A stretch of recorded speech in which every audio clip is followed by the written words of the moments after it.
Hello, welcome to Little Bits of Wellness. Today we're going to take some measurements. Today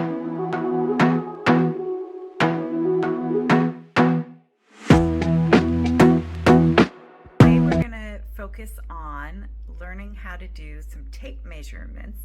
This will help give you a different tool, resource, metric to use other than just your weight on a scale. I do want to show you my fantastic scale. It has a lot of different options other than simply showing you your weight. Okay, just a little bit more about the scale in case you're interested. This one is by My Life Shop. It has some ways that you can set some elements about you, like whether you're male or female, whether you're athletic or not athletic, like me. And then you can kind of program that in here. It also has a super cool feature. Okay, so I like to position the scale in the exact same spot every time because the floor is uneven. I give it a little wake up, and let it zero out. I took my socks off because some of the other features that it does show up without your socks on so that it can read it. Okay, so when you press this little set button, it'll bring up the option. I already have in here that I am a female and I am active, and then my height, 5'7", and then my age, and I am person 2 on the scale because it does have the option for you to change more than one person in the scale. So my husband has the other option.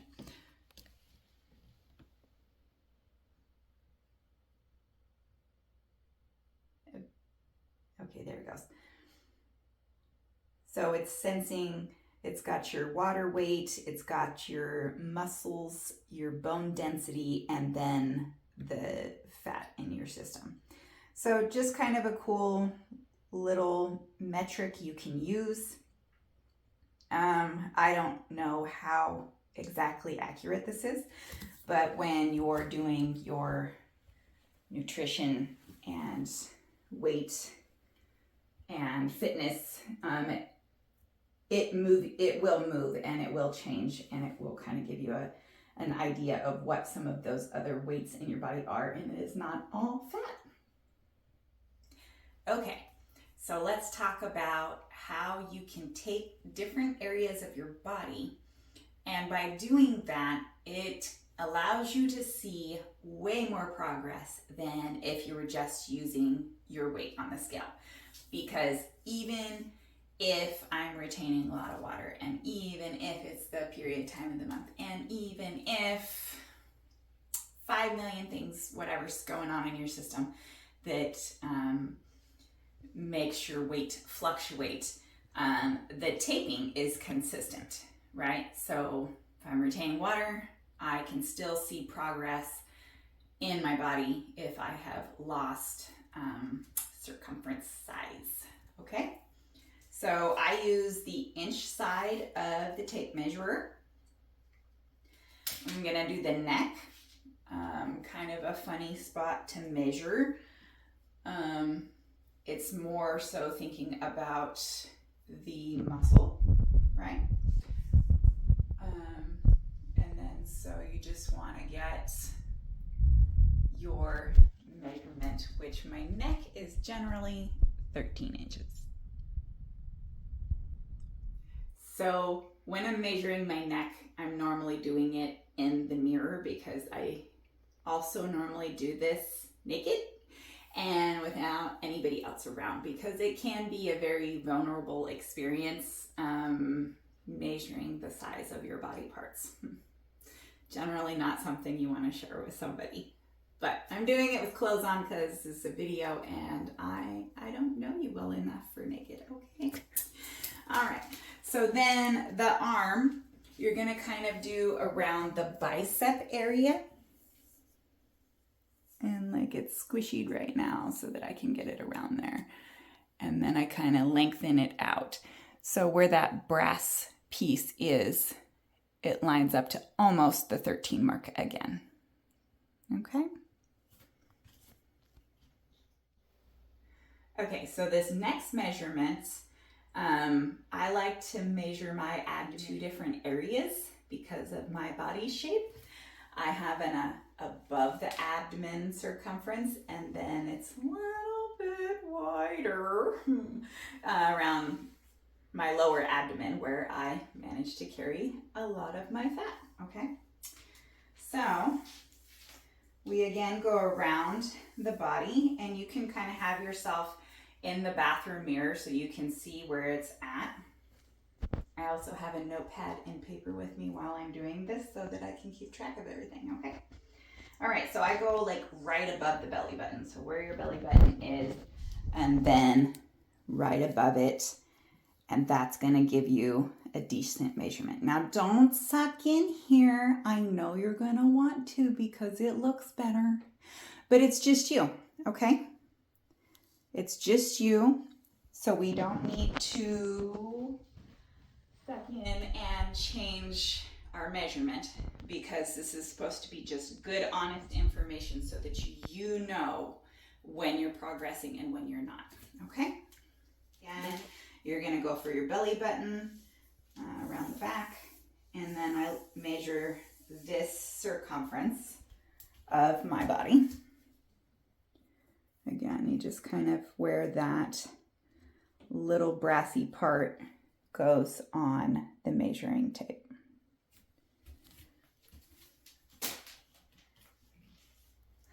Okay, we got 3 more measurements. The next is your hips or your buttocks area.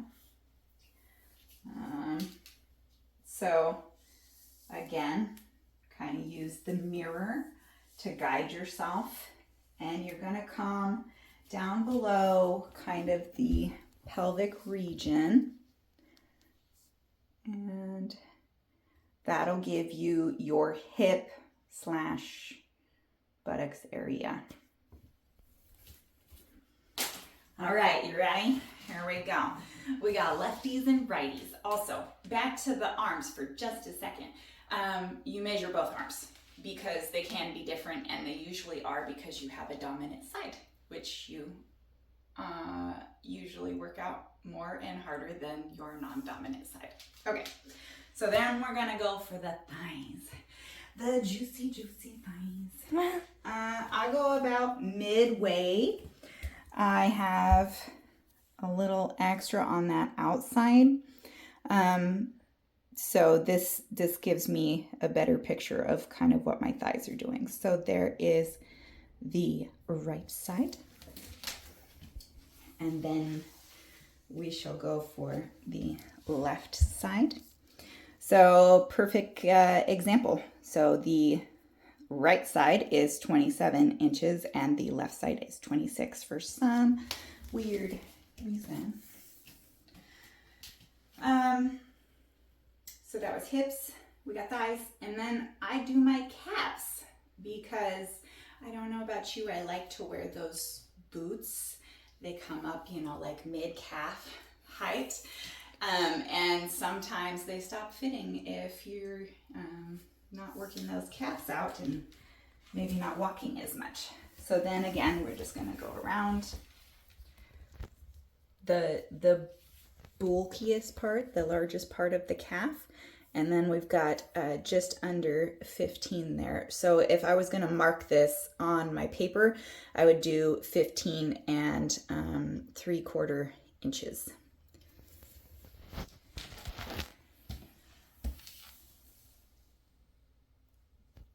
I hope you enjoyed this video. If you haven't already, please subscribe down below. We have a goal to reach 100 subscribers in 3 months. I'd love for you to come along for the ride. I have a lot of information to give and love and support to give, and I just want to thank you so much for spending your time with me today.